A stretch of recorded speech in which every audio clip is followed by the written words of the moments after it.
The world is shaking and trembling. And at times, darkness seems everywhere.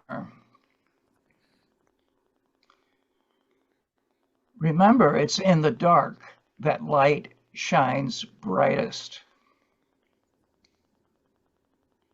And so we gather here to focus our divine rays together onto each other and out into the world.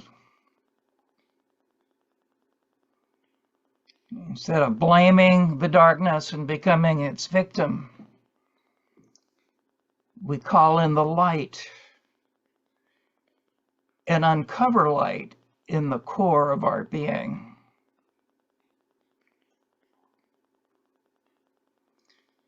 How we spend our days is, of course, how we spend our lives. And here we spend this precious time together to celebrate the flame of consciousness inside each one of us. Here we renew our faith. We are more than our sorrow, our doubt, our overwhelm. We are the sky. Everything else, it's just the weather. Pema Chodron.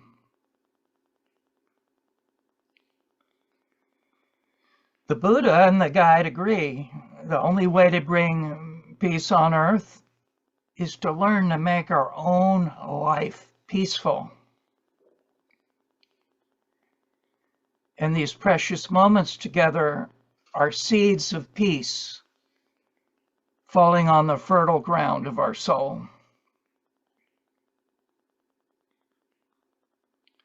Pema reminds us to have peace in the world. We have to be brave enough to soften what is rigid in our hearts, to find the soft spot and stay with it.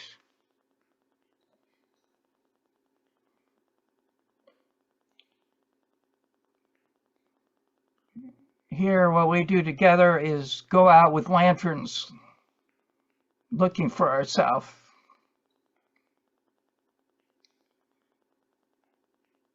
There's an energy moving through every particle of the universe, including ourselves. We're here to help each other recognize it, feel it, harness it for our unfolding to authentic life. To live the life now, we no longer wait. Simply allowing love to do what love knows.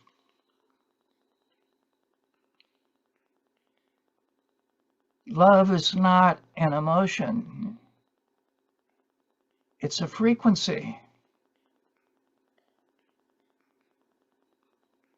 If we want peace, we're called to be love. Love is a practice, not a hope. And we make this path by walking on it together.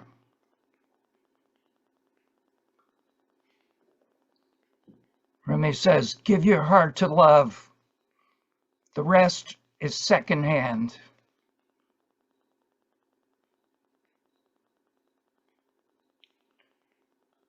What we're learning to do here together is to treat ourselves the way we treat those we love.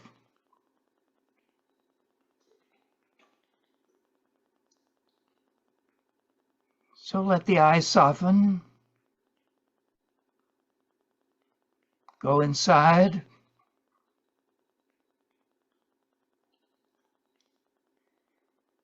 Let awareness take your hand and lead you into sanctuary.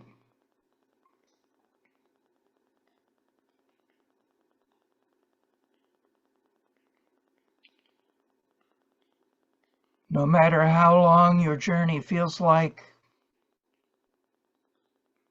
there is never more than this step, one breath, one moment, now.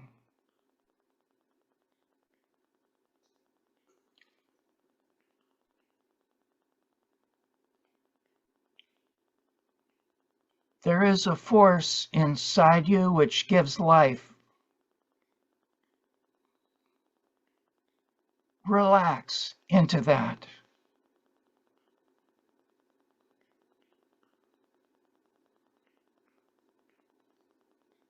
It is life. You are life. Every cell of you and each atom in every cell, stardust.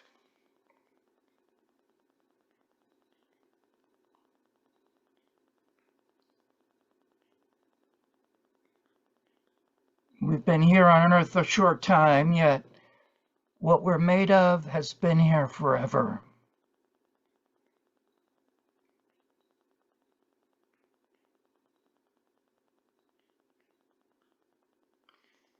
Let the breath do what it knows. Let it breathe you.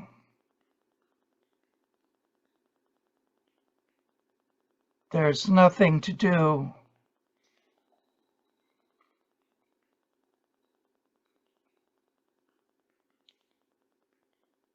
Even when we're unconscious, the breath brings life into us and carries away what no longer serves.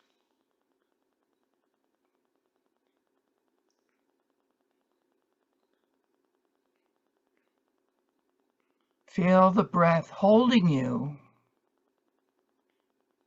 without you holding it.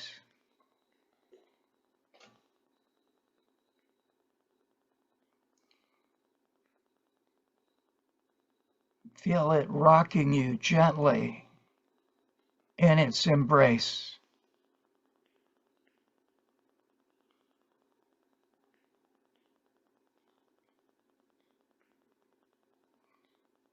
Make a conscious choice to surrender to breath and then let the mind go.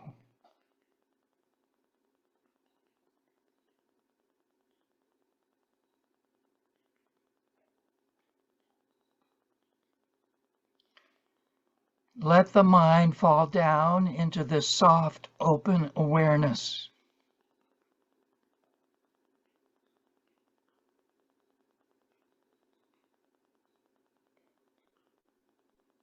The sacred is singing. Listen.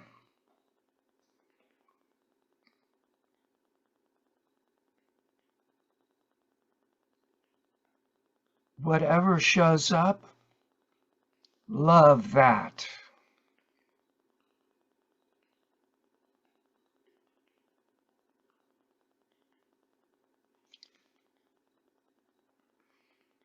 Let the mind descend into the heart.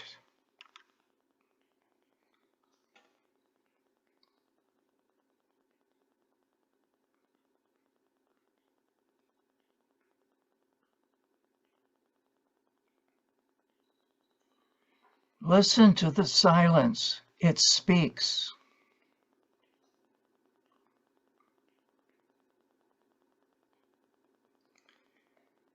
Listen to the heart. It knows.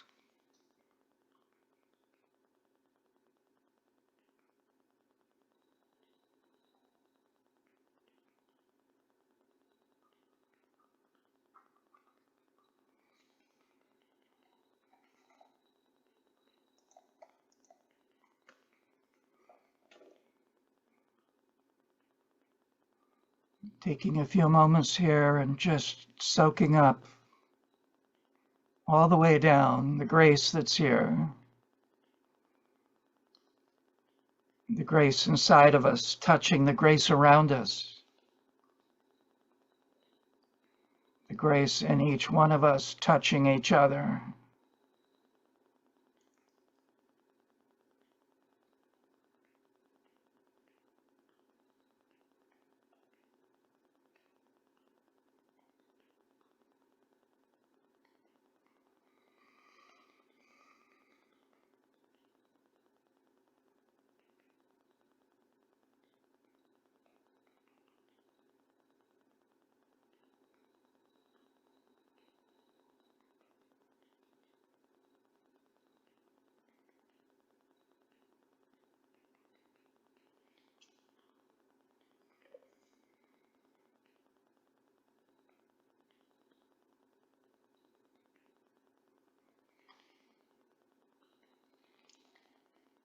Taking your sweet time, all the time in the world, very slowly, leaving part of you here by the well of being, and another part joining each one of us here together.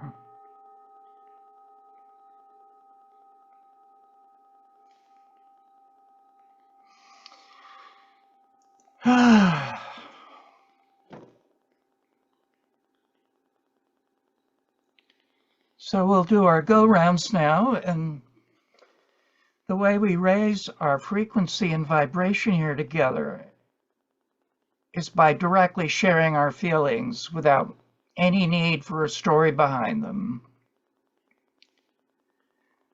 When we do this, we can be with any part of ourself as direct experience,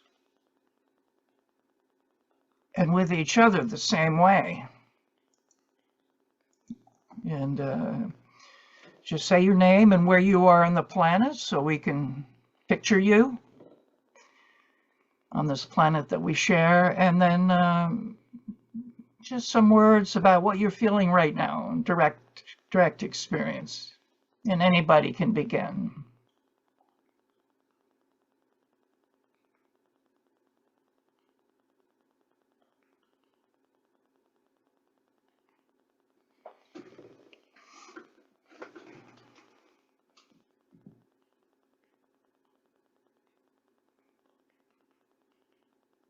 And while we're waiting for somebody to speak, feel the silence is rich instead of awkward, right? It's the silence is speaking to. I'll speak.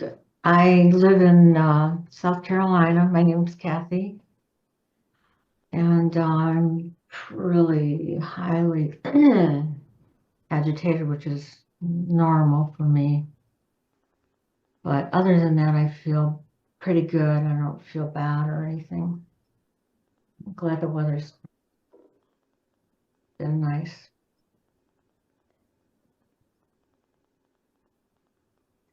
Welcome, Kathy. Glad you're here. Thank you. Hi, I'm Denitra, and I'm in Charlotte, North Carolina. So right now, I am feeling raw, alive, tender, open. Denitra, I'm glad to see you today. Welcome. Thank you.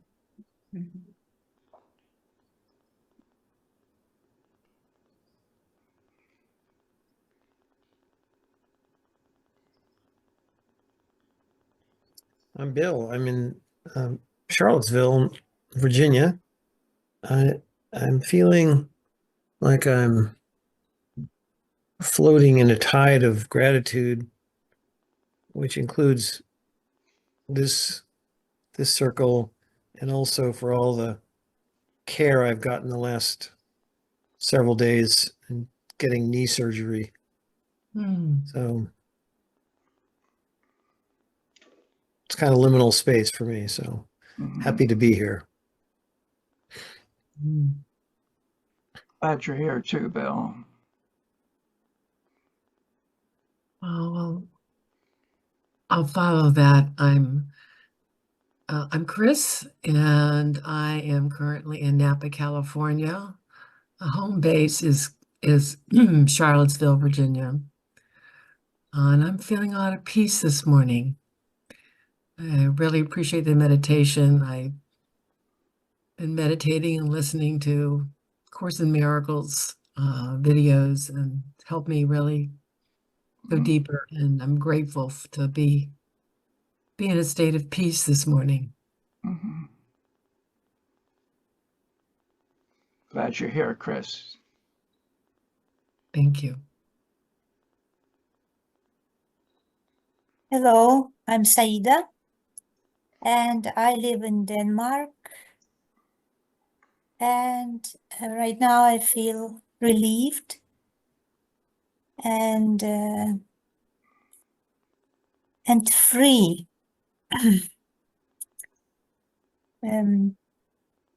Yeah. Thank you. It looks good on you, Saida.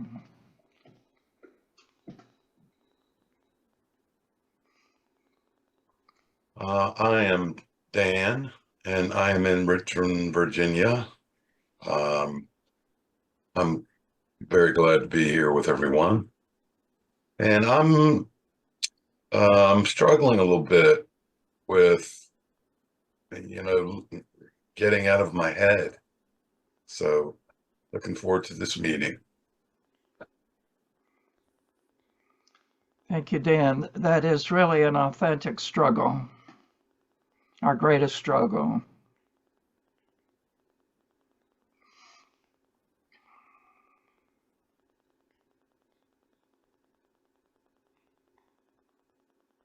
Sean, I'm in Blue Ridge, Georgia. The past couple of days, I've been feeling kind of the poignancy of the pain of being a very loving being and holding myself back from expressing and sharing my love with some of those that I love the most. Mm-hmm. Welcome just as you are, Sean. Glad you're here.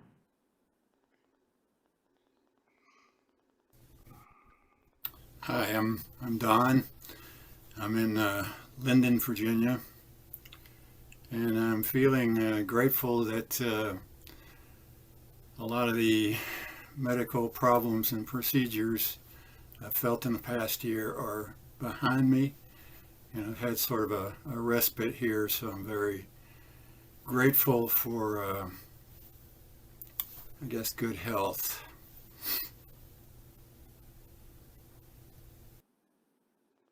Amen to that, Don.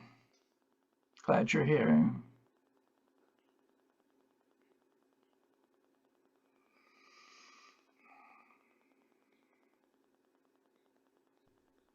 I'm Frank in Richmond, Virginia. Happy to be here with you all this morning.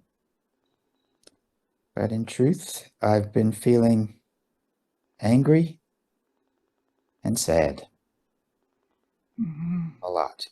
Mm-hmm.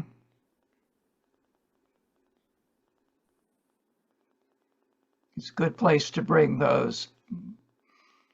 Glad you're here, Frank.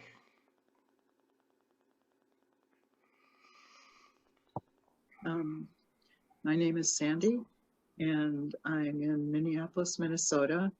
And I guess this is the way to do it. There I am. And I was thinking that I'm kind of a little between worlds, but I think I'm just feeling anxious and need a little grounding, and I'm glad to join you. Glad you're here, Sandy. All those worlds are welcome here.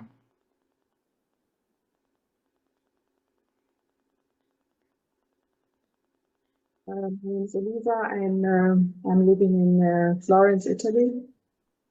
I feel very much grateful for the meditation and for being with you together.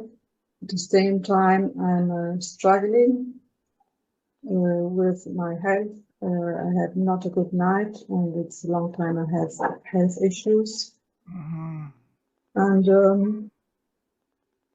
I think it's part of the process of acceptance and resistance of what is that I'm going through in the latest period. Welcome, Elisa. And I feel my own tenderness towards physical navigations from my own experience. I really feel here with you with that. It's humbling. Thank you. Mm-hmm.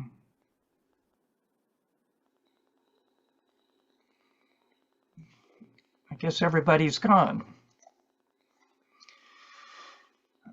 So what Sandy said really struck me because, in fact, we are each of us between two worlds. The material world,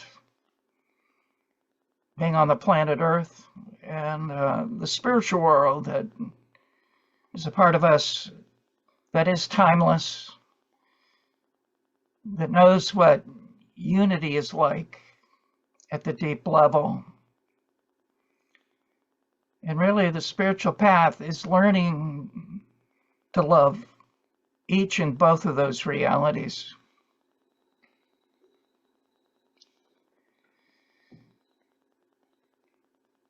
So I'm Brian. I'm in Chapel Hill, North Carolina, in the U.S. And I've been feeling surprisingly good for a couple days. And I noticed there's a part of me that wants to figure it out so I can control it and keep it, right? Like, I don't want to give it up. Yet I'm also aware of the hopelessness of, trying to control the ins and outs and the ups and downs of life.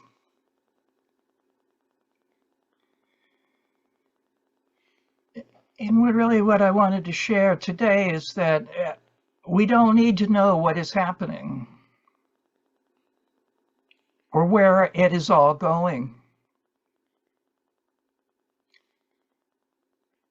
All we're called to do is turn to the possibilities in the challenges offered by the present moment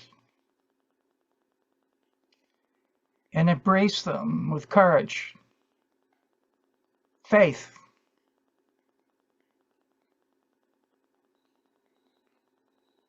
and with that faith, hope.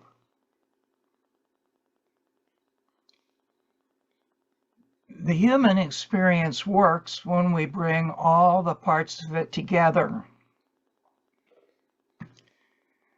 When we understand that trying to avoid pain is what creates suffering. And trying to hold on to pleasure is what keeps suffering going.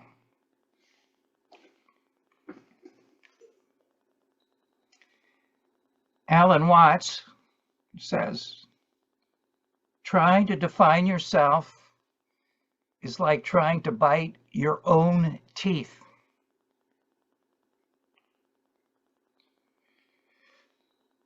We're doing the opposite here together. Letting go of a lifetime of self-definitions. To become as humans, the free spirits we are, as souls.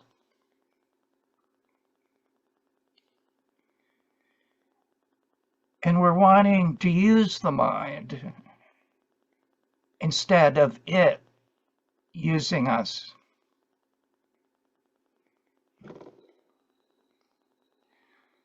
On this path, we know that healing and hurting coexist. Where we stumble, there lies our treasure.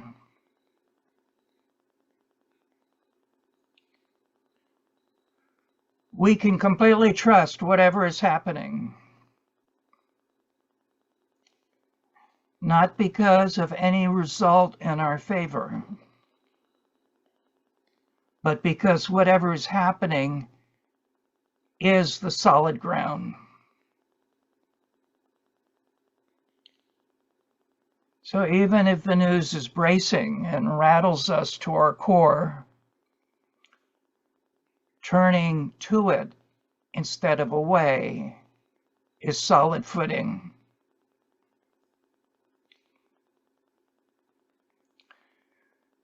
We want to uncover where we're defining ourselves with our thoughts, letting all that go, and connect with the freedom underneath our thinking.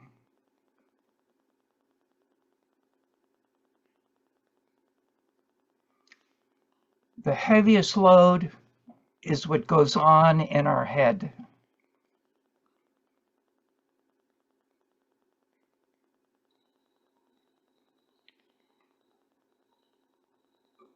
We are not at the mercy of the world, even though we can never control it. We are at the mercy of our unforgiving mind.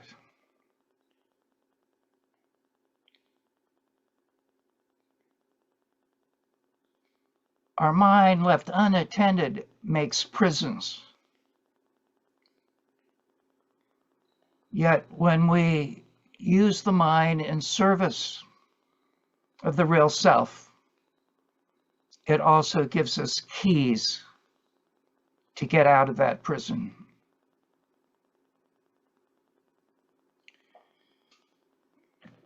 We say often here that everything we're wanting is already here. There's nothing to find or get.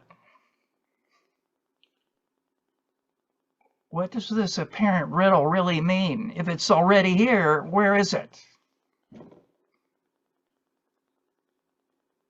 I've pondered this a great deal.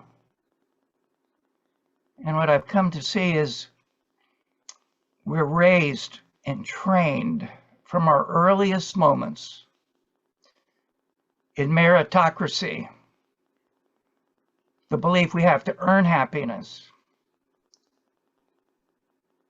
and also psychic materialism, that happiness is something we have to get. This is our primary illusion, that peace, joy, fulfillment are out there instead of inside of us, independent of whatever is going on around us.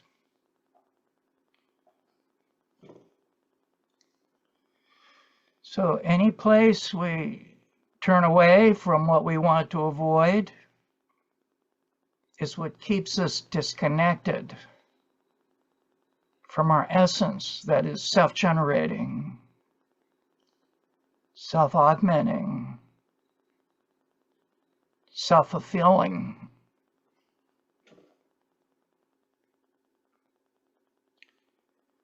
Pema reminds us that healing can be found in the tenderness of the pain itself.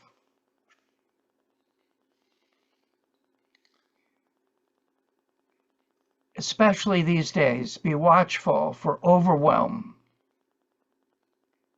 hopelessness, fear, despair. Any one of these can cut us off at the heart.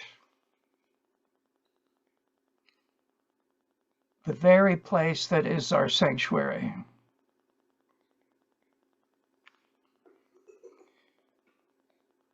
Fear is what fills the space when we run from our emotions. Don't look at the thoughts our emotions are slaves to, and that we become slaves to.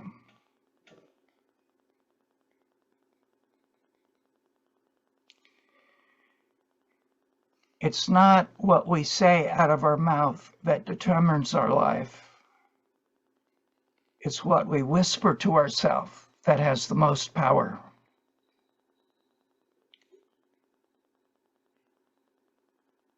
We're here to feel the courage to face that unforgiving whisperer and reclaim our own direct experience of life.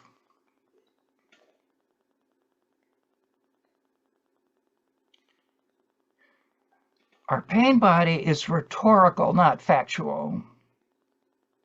What does this mean? It's very good at giving speeches. It's very good at being a know-it-all. And yet what it says most often is not true. You just look for where your mind does this without embarrassment or shame or guilt. This is just what the pain body does. So here's the nucleus of what I'm wanting to share with you today, which is around this fascinating understanding in the pathwork of half-truths. Because the part of our suffering that we create comes into view where we can choose to release it when we start to see the illusion in a half-truth that is more damaging than an outright lie.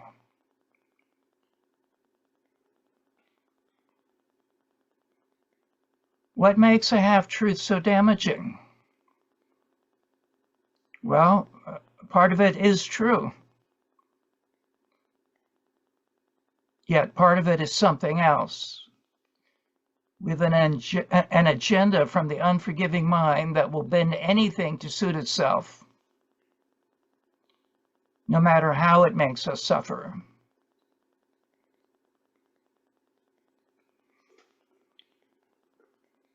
So let's look at some examples of half-truths, and then we'll share with each other some that we're aware of ourselves.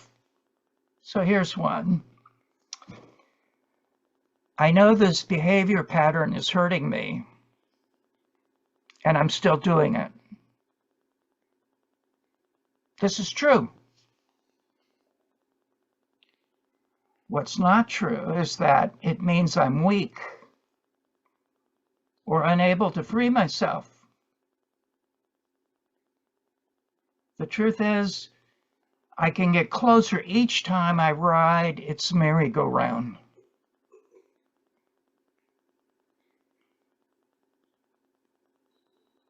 Another one is, some of us can relate to, I've never been this old.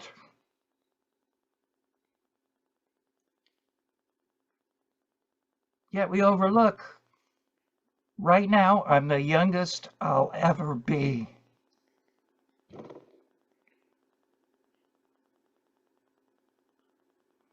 We're all going to die anyway, okay? And we're alive now.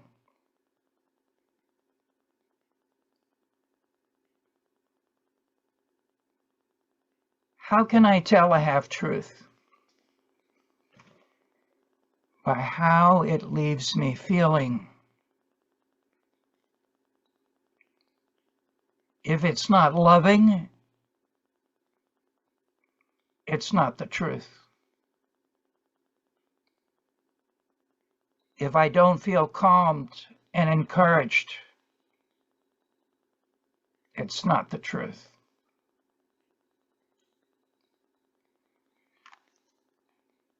Truth is actually not a statement of fact.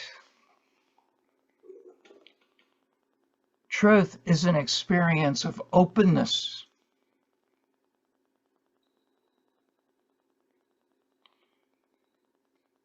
Truth is an experience of our true nature.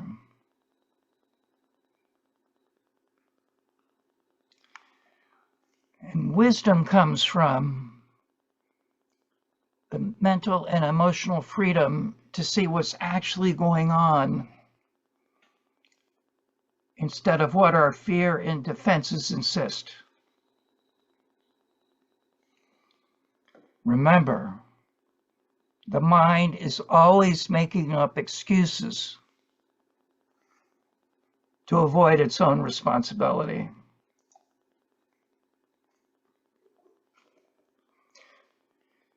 So let's hang out for a while with this gift from the guide around half-truths, how they're so compelling, how the damage they cause is worse than an outright lie, in that as human beings, we're all going through a sifting through and inquiring through one half-truth after another, because you know, our pain body is attached to the half-truths. Right? Like, it knows it has a half-truth that can get under our skin. Right?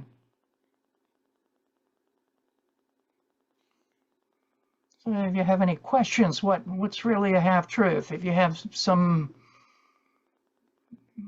sense of a half-truth of your own, let's have some inspiraling here together. I have one that is really present for me right now. It's that I don't know how to create an income independent of a corporate job. Mm-hmm. Mm-hmm. Okay. So there is partial truth to that. Mm-hmm. Right. There's lots of things we don't know yet. Lots of things we don't know. Exactly. Right. And haven't done it yet. But that's the thing. Right. Yeah, I think is that the half truth is that I don't know the answers, but it doesn't mean that I can't not explore how this could be possible or how Right. this could be done. It doesn't mean you can't have it. Doesn't mean you have it. Yeah. I share that half truth with you, and perhaps also the pain and the isolation of being in a corporate job where perhaps you don't belong. Mm-hmm. Yeah. So, Denitra, when I hear what you're saying, we say how the half-truth wants to generate some fear, right? Mm-hmm. Mm-hmm. Maybe even a little despair. Yeah. Mm-hmm. Yeah. Because a little despair is like a drop of food coloring. It changes the whole picture, right? the whole thing. I mean, I often, I feel all the time, I'm like at work, I know I don't belong there. Like it's just all the time. It's like, I don't belong here, but you know, Mm-hmm. I've been able to carve out, I guess, a niche that does provide Mm-hmm. some form of security. Mm-hmm.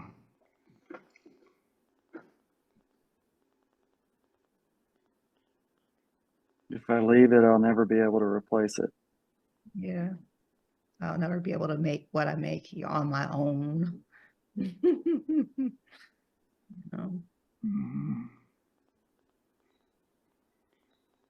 Definitely makes me feel afraid.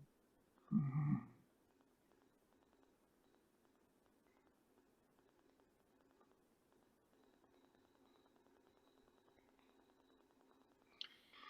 So, please, Saida.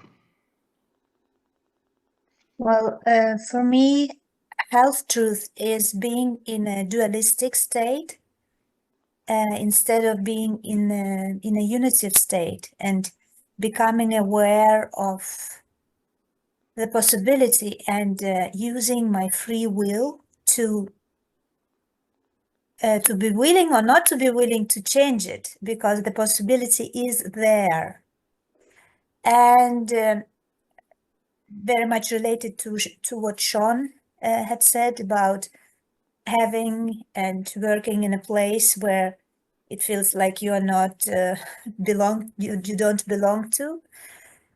For me, it is well, I am like I can relate to that a lot, and for me,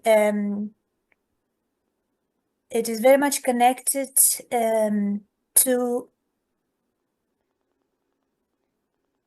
to see if I'm willing to pay the price, like being able to pay the price for my choices, no matter what they are, like staying in and staying in that place or not staying. No matter what, there is always a choice, and maybe asking myself these questions if I am willing to pay the price, either or. And also, like I have mentioned, being in this unitive state, which I consider of having a bigger perspective on things. And for me, it means like no matter what, there is always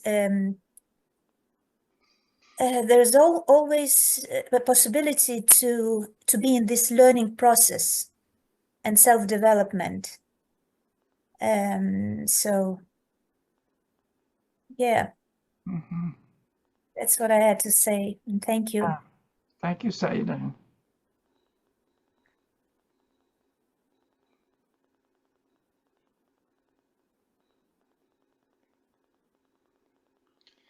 What we're noticing is the purpose of a half-truth.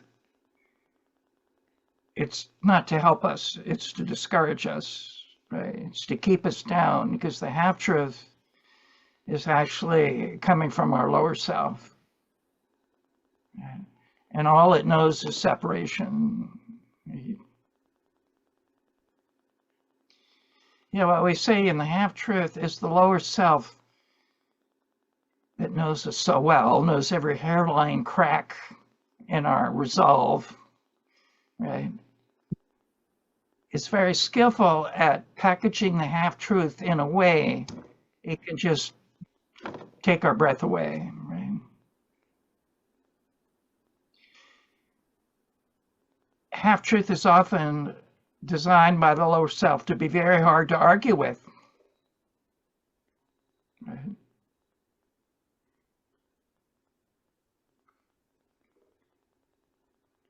Yet just by turning to the half-truth and looking for, okay, what's the half of this that's true?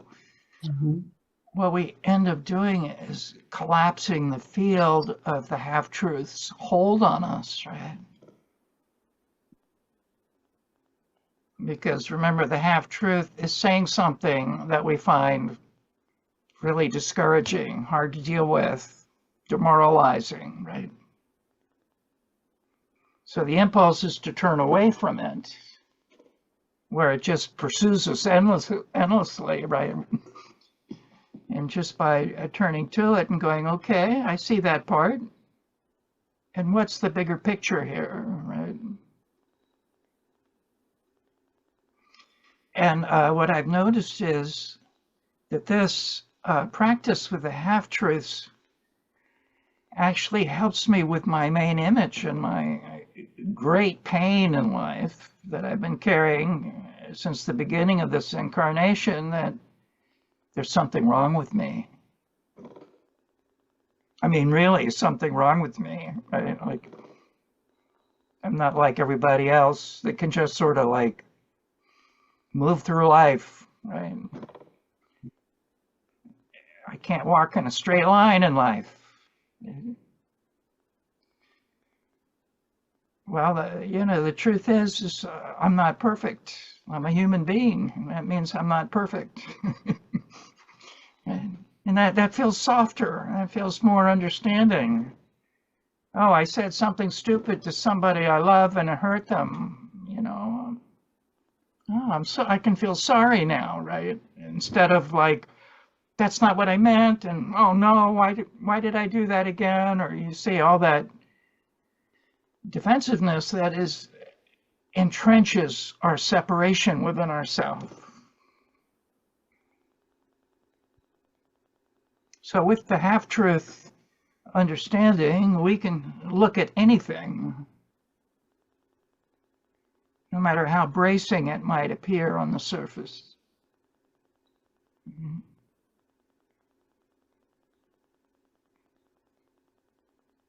Bill. Yeah, so I'm sitting with the words you said earlier, Brian, which is, I want to avoid pain. And I'm literally sitting here with an ice machine on my knee. And it's right about 48 hours since I had the surgery, and Wow. they told me the last anesthetic should be wearing off around now. Mm. So I'm literally like, I have a pain pill that I can reach for anytime now. So I'm sitting with this desire to avoid pain. And what also comes to me is I'm really attached to feeling pain as a way to, just take that negative pleasure of like, I don't really have to embrace the life force because, oh, I'm in pain and I have to, I have to step out or I have to shrink back. Mhm. So I'm just sitting with that, and I'm also realizing I chose to do this surgery so that I could live more fully, because my knee was beginning to bother me. So I chose it, and I want to avoid the pain, and I take negative pleasure sometimes in my pain body. Mhm. So that's what I'm sitting with. Mhm.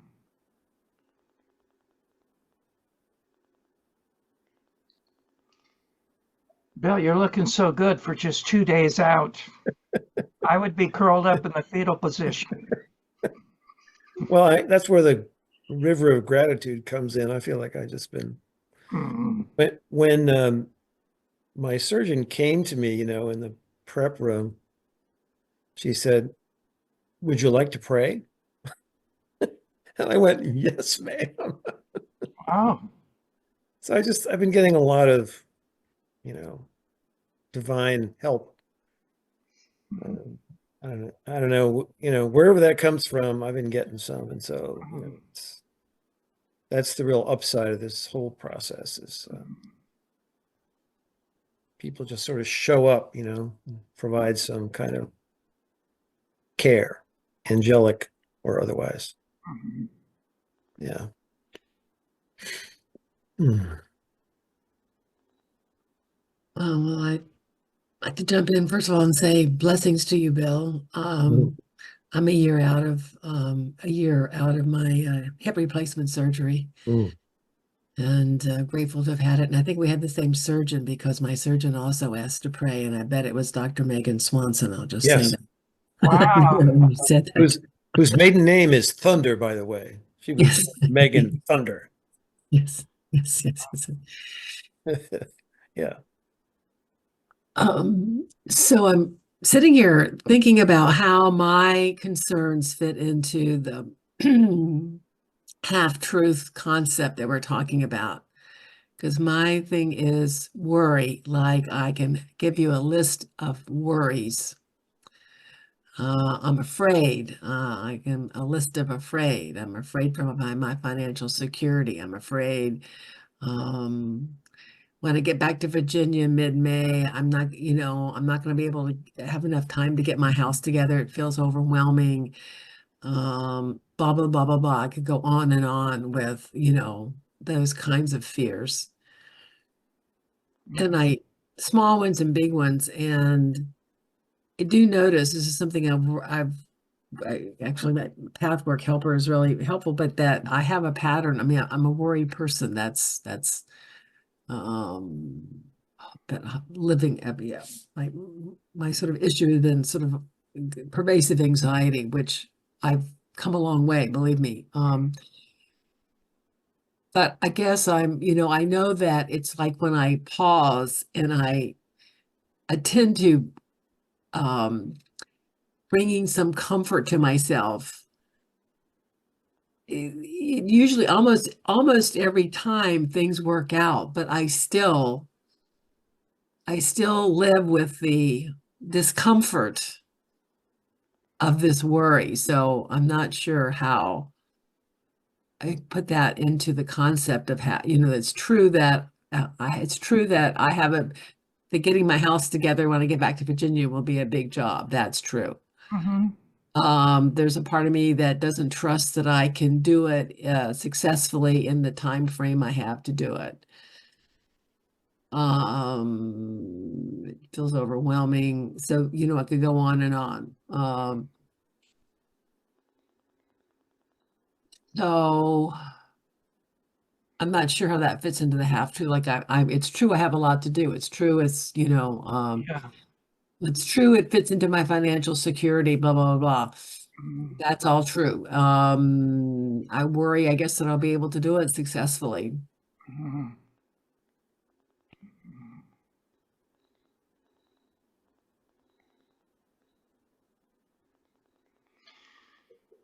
Okay to hang out with you here for a moment?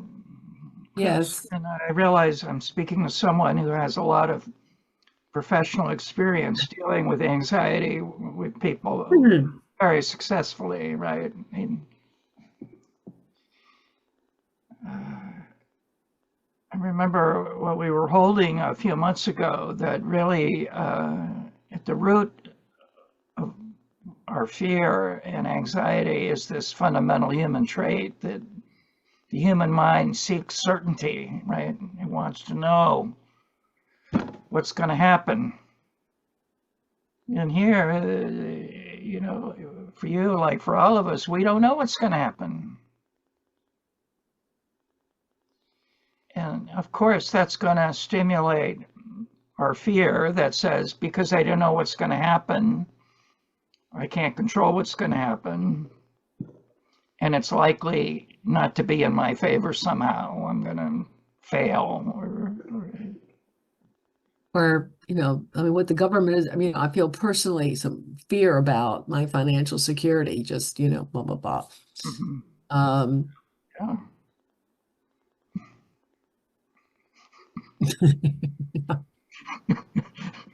This is real. This is first chakra safety that's trembling these days, right? So when you're bringing up into the foreground for us, Chris, is that at the deeper spiritual level of our incarnatory journey, it really doesn't matter what happens, we're going to be okay. Yet it's not going to look like the neat package the mind insists on, with its wanting to control things and make sure we're comfortable and well fed. There are going to be times some of us are going to be hungry. Some of us are going to be cold. Some of us are alone, right?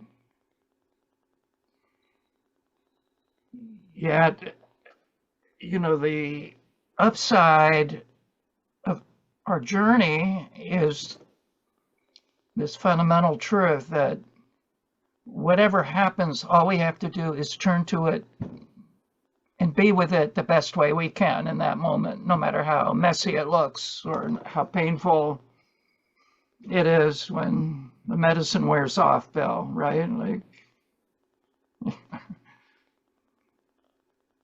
so I'm stumbling with my words here, yet there's vast freedom in using this tool of the understanding of the half-truth. By looking at our worst case scenarios, right, through this understanding. Because really what it's saying is, even if what's happening is difficult and challenging, at times overwhelming, it's only part of the story, right? It's only part of what's happening.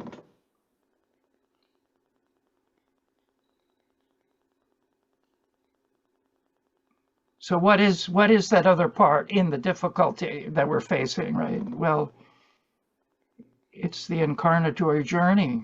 It's the soul that's learning to say yes to life, even in the face of struggle, of pain, of adversity, right? Which is really why we're here.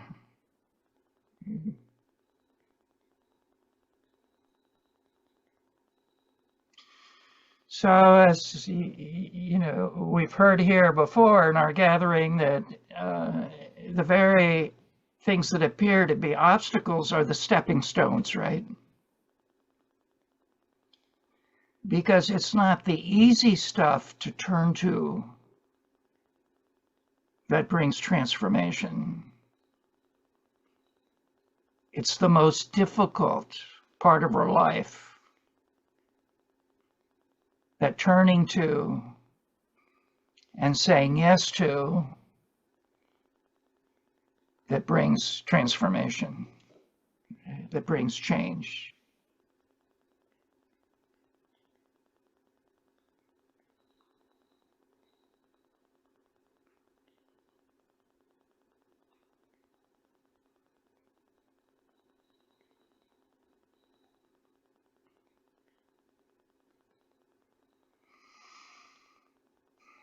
I think one of the things that helps me is to think about forgiving, and I mean that not in the traditional word, traditional way, but in the spiritual way, in terms of forgiving whatever. It helps me differentiate, have some separation from what is going on that's stimulating the discomfort in me, the worry or whatever. It helps me go to, I think it's sort of, it helps the transforming it in terms of this is not really real, that there's, the worry is not, it's forgiving this, again, forgiving the situation helps bring some relief because I'm differentiating from it. It's not, I'm not making it real. And I feel some, I'm start moving towards peace, if that makes sense. Mm-hmm. Yeah. And it's just a constant thing because, once one thing is settled, something else crops up and, Mm-hmm. Be nice to it's evolved to the point where there's not as much the,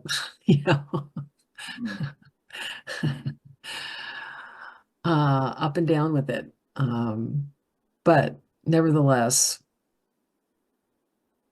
I'm grateful for the tools to help me work with it and, for the connection, like here, for like-minded people, like the connection is also, part of helping to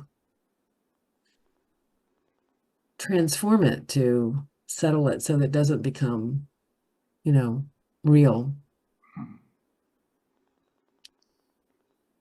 When I say that, I don't mean that you don't have to deal with it, but yeah, but part of it is feeling the feelings too. Right. So it becomes really feeling the feeling, whatever it is, if it's, tears or anger. Yes, that's a step towards finding peace.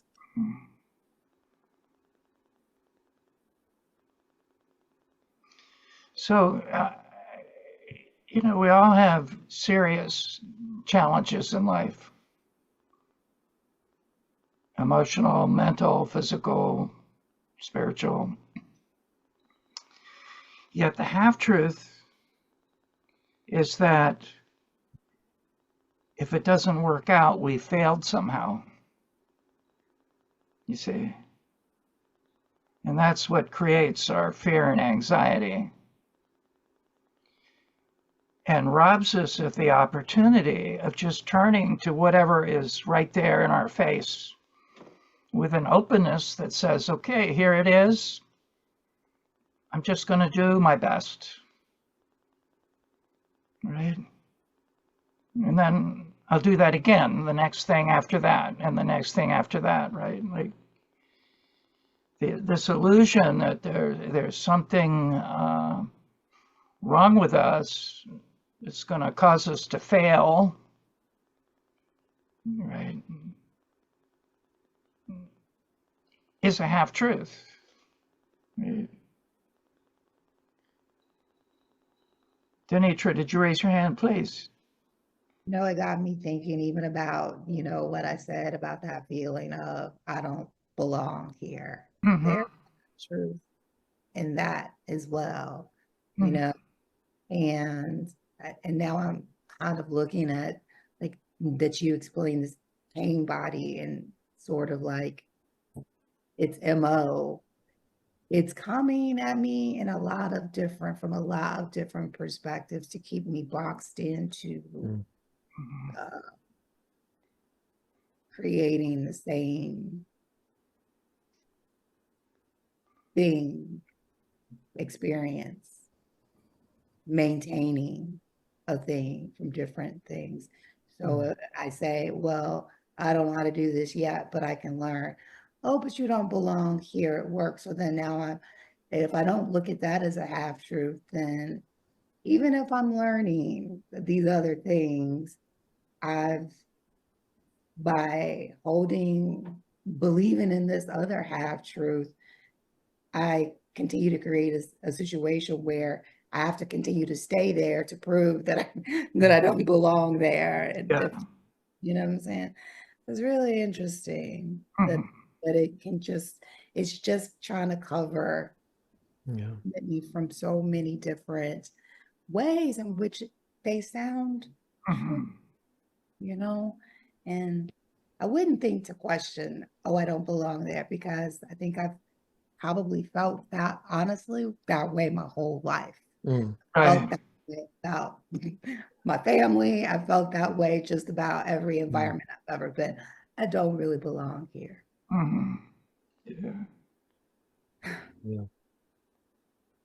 Yeah, thank you, Denitra. That emotion of not feeling like we belong is a major soul dent. It just spreads into so much of our experience of life, right? It's really calling for our compassion and understanding and respect, right? Like, I see you feel this way. I'm sorry. There's nothing wrong with you. I understand the feeling, though, you know, it's. And for me, Brian, when I look underneath, I don't belong here, I find I don't want to be here. I feel a kind of like I'm not willing to step through whatever's, you know, that's the hard part for me. I was fired from a job 40 some years ago, pretty much the only time in my career, but I had joined the Pathwork. So I did an intensive at Seven Oaks and you know, I had a divine experience there and decided, oh yes, there is a divine force that wants me here. And so I'm willing to be, I mean, just so fundamental, right? But it was that failure at work that really, what's the word, forced me, opened the door to, you know, a life-changing experience. So I encourage us all to fail in the best possible way because it might take you somewhere. How that works, you know, it's, you know, different for everybody. So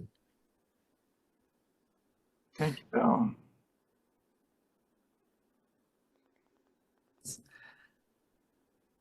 I just had an awareness that just jumped at me as I was sharing and then listening. I was raised in a fundamentalist Christian family. As a child, I took the concept of hell very seriously.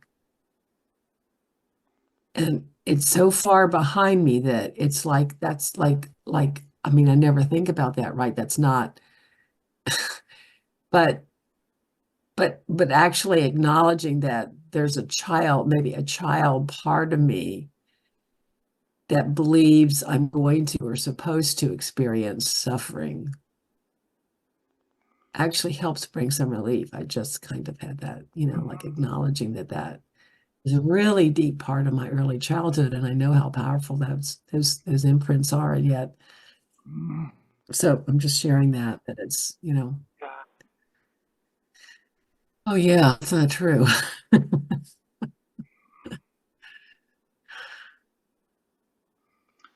How powerful early imprints can be.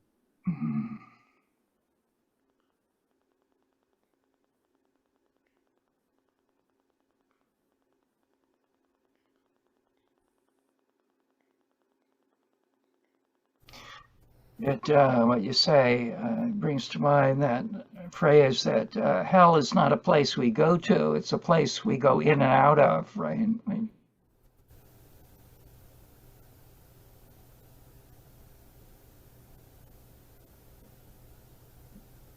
So here, and what we're holding today, hell is where we've fallen into the grips of the half-truth and think it's real, right? Well, I want to add in something that just popped up for me. It's like I think I do have this belief that change is bad. Change is harmful. Change is, somehow it's going to really hurt me. Something along that line is what I'm sort of feeling. I mean, and so there's a big resistance in me to change, but when I can overcome that, it kind of goes away. But it's still there. It's still a pretty strong drive that kind of, when everything kind of goes kaflooey, and it's like I find myself sort of struggling to get back to normal, whatever normal is. I think that's sort of some sort of stability. Yeah.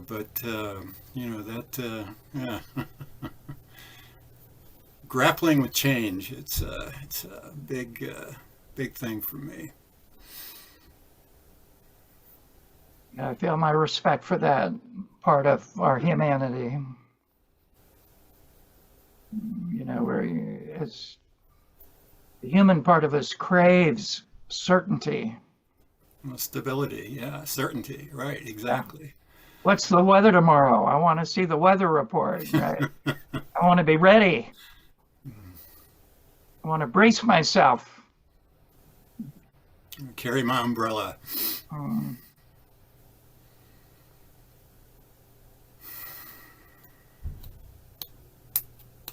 For me, it's rather the contrary with change, because I feel very often that I need to change everything. I need to change country. I need to change job. I need to change and change and change and change. And it's the best way not to stay with things. So that's my experience.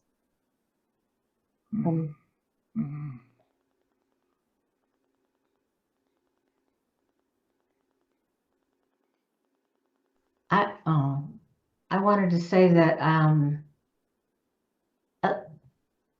yesterday I did a lot of thinking. I watched a lot of experts or opinions on I can't think of his name. Philosophers and Rudolf Steiner.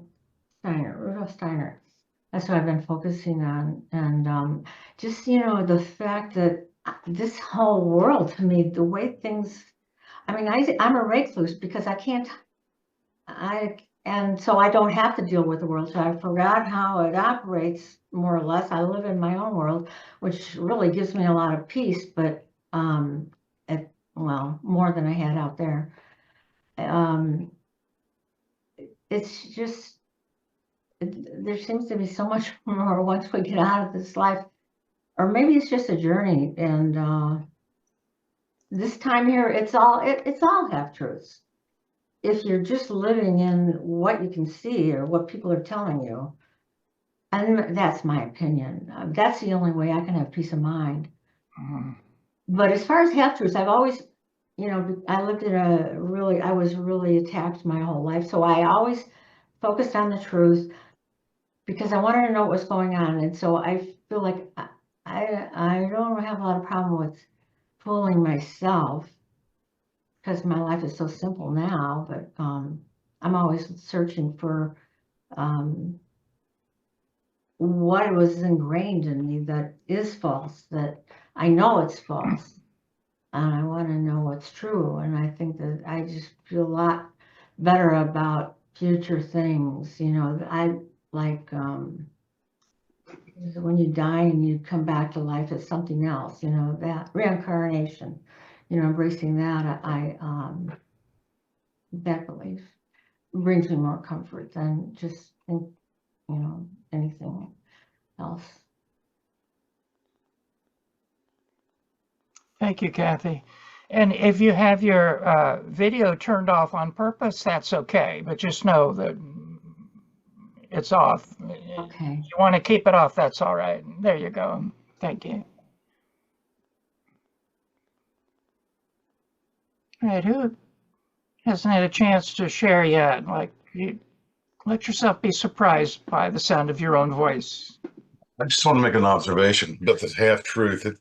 It seems that there's a truth that's kind of easy to identify, but the lie is what's unspoken. I think you mentioned that it, you know, if there's a feeling that makes you feel cruddy, then there's the lie. Mm-hmm. And for me,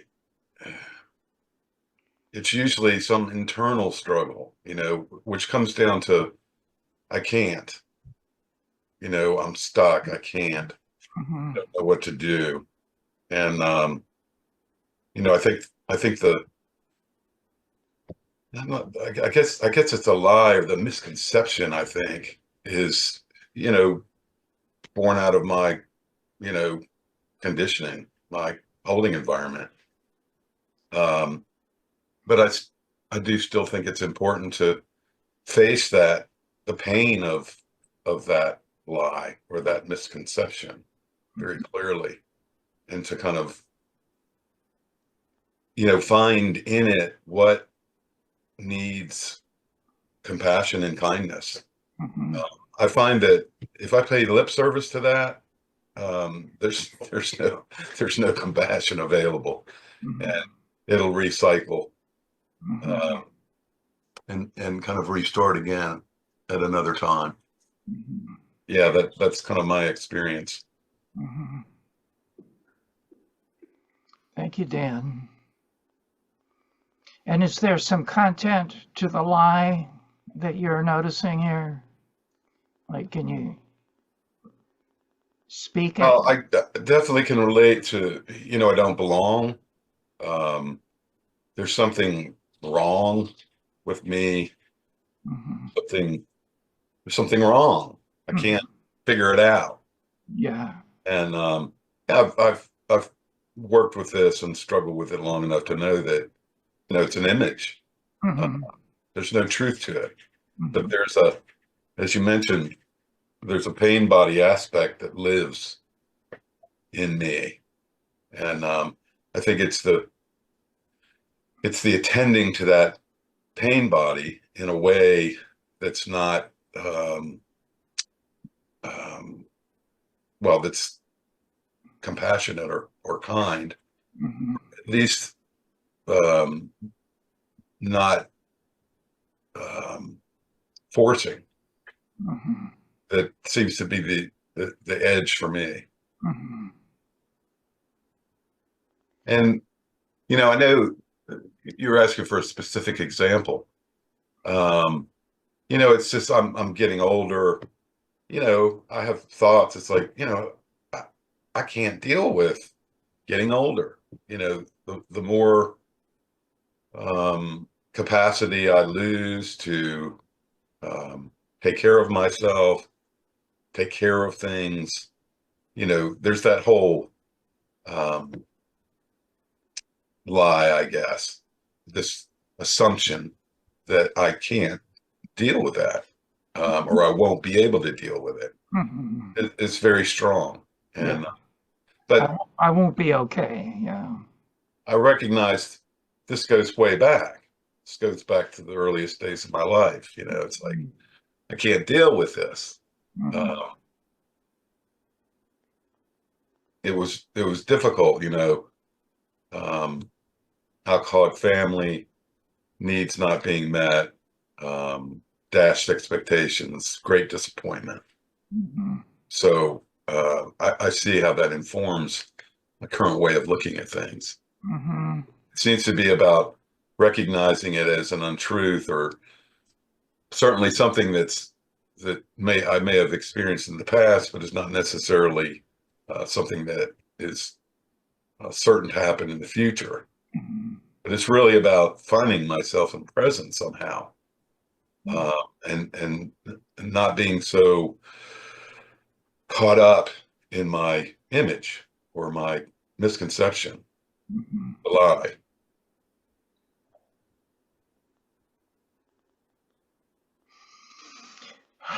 Dan, I Taking put a a book. breath I with put a you. book in the chat about aging and inner work. If you're interested, so it's really. I'm reading it now. It's very good.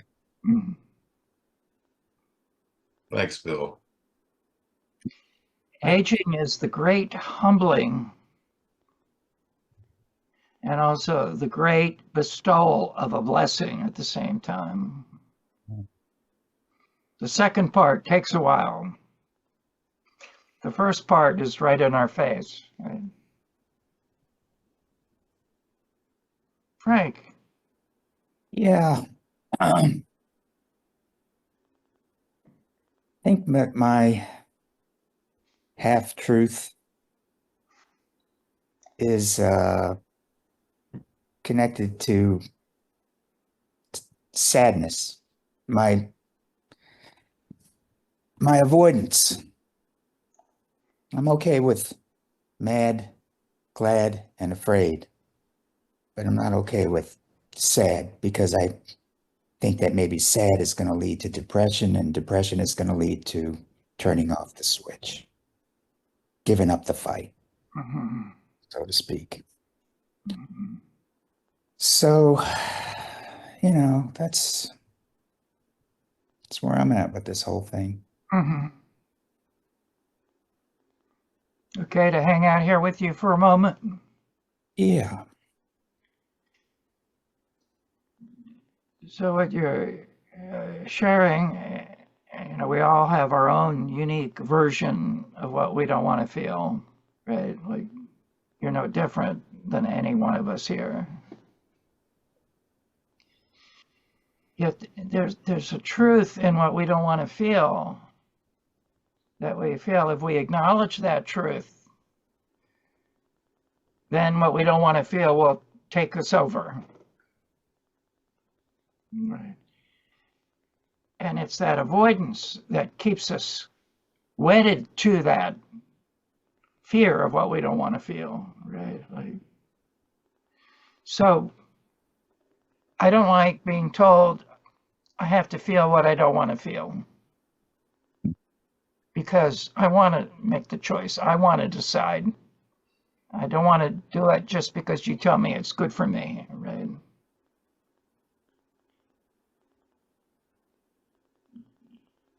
Yet, when I hear the guide saying, Brian, if you just turn to it and just look at it for what it is and feel it, there will be something else than what you think, right? There'll be some part of me that gets larger than just what I don't want to feel, right? So there's something in the sadness, which is actually an authentic human feeling, a deep human feeling that feels so threatening to you, Frank. Yet there's also a beauty and joy in it because it's such a fundamental human experience, right?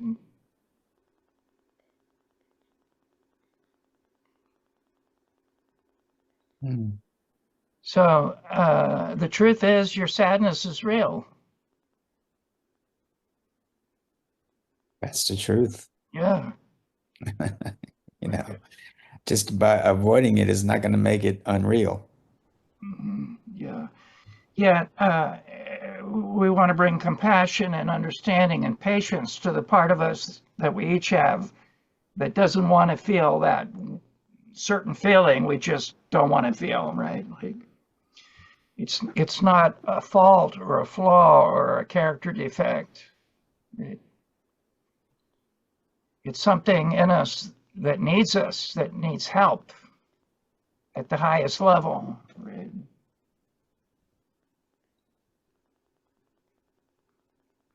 I've been If you drawn have lately. go ahead, Bill. I've been drawn lately to Viktor Frankl's work. He was a Holocaust survivor and brilliant psychologist, and he coined the term maybe 40, 50 years ago, tragic optimism, which says life is horribly sad, but if we accept that and then look for ways of expressing joy, creativity, compassion, that's that's realistic. Mm-hmm. It's like if we give up the backdrop that life is supposed to be, all kind of leave it to beaver, the way I was raised, then it's been a relief to me. Like, yeah, shit happens all the time. Yeah. We're all going to die. And yeah, people are suffering around the world right now. And question is, so what can I do to bring a little, levity, a little something to it, right? I'm noticing your hand here, Bill. I'm very curious what's underneath that hand.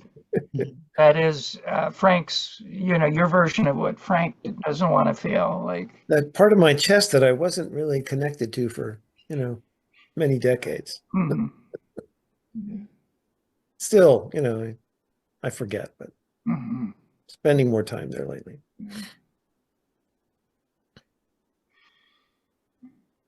So, Frank, does the path worker in you acknowledge the opportunity in the sadness? I mean, I don't mean to put that on you like you should. I'm just curious. Like, It does, because I've actually had moments of, I would call, divine intervention when I've been in a deep state of sadness. During a piece of process work at Seven Oaks, I think I had one of the most divine experiences I've ever had, but it was processing sadness that got me there, Yeah. But hey, that's on a 4x4 when, the only thing I got to worry about is making it to lunch after the piece of process work. But, I'm in real life here and I got a lot of shit to get done, and it just feels like, if I get too deep, I won't be able to get things done. You know what I mean?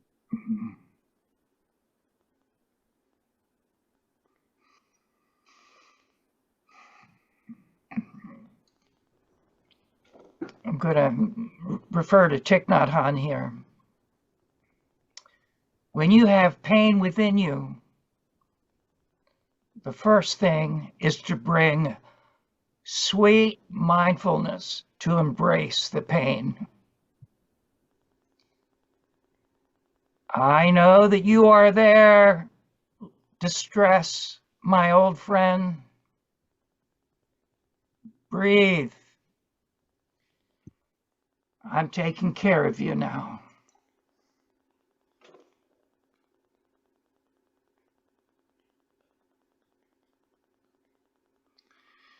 So we have a few minutes left before we land, entering the closing statement phase of our gathering together, and just see whatever is moving through you here to be witnessed, to be held, affirmed, honored.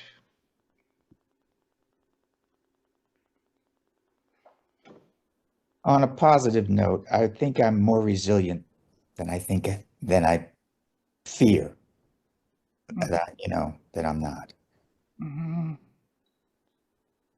Beautiful. Mm-hmm.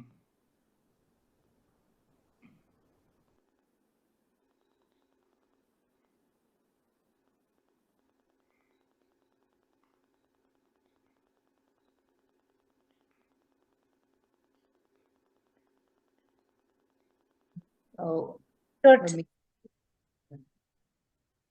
I was gonna say for me, there's this wanting to befriend my pain body and understand and not understand it, but to acknowledge that I do understand the things that it holds and that they are painful, and that I don't want to have a sort of combative relationship with it or protesting relationship with it. But it is a collection of where there has been suffering, and and that's real, and that it's not something that I want to just like shove into a closet in the corner anymore. Mhm. Thank you, Denitra. Saida, you were going to say something. Yeah, I was reflecting on what's been said about the change. And for me, it's also both. Like sometimes I want to change and sometimes I want to keep it status quo, like on the same level. So for me, just noticing that that my desire either to change or not to change is all about pleasure. Like I feel, where is it most pleasurable for me, and my attachment to that. So I was just reflecting on it, and thank you for bringing it on and making me become aware what is driving me.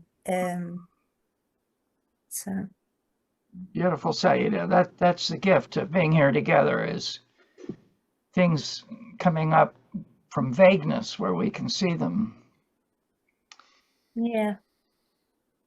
So it's time to land together. I want to thank you all for your co-creation here with me, and invite us to bring our hands up, and really seeing other people here like you, here with you, with me. I'm here with you. I'm here I'm with here with you. Here with you. I'm here with Here you. with you. I'm I'm here with you. Thank you. Here You're- with you. Thank you. I'm here with you. I'm Thank here you with to all. thank you. You're beautiful and I love you. Thank you. you. Thank you. You, Brian. Uh,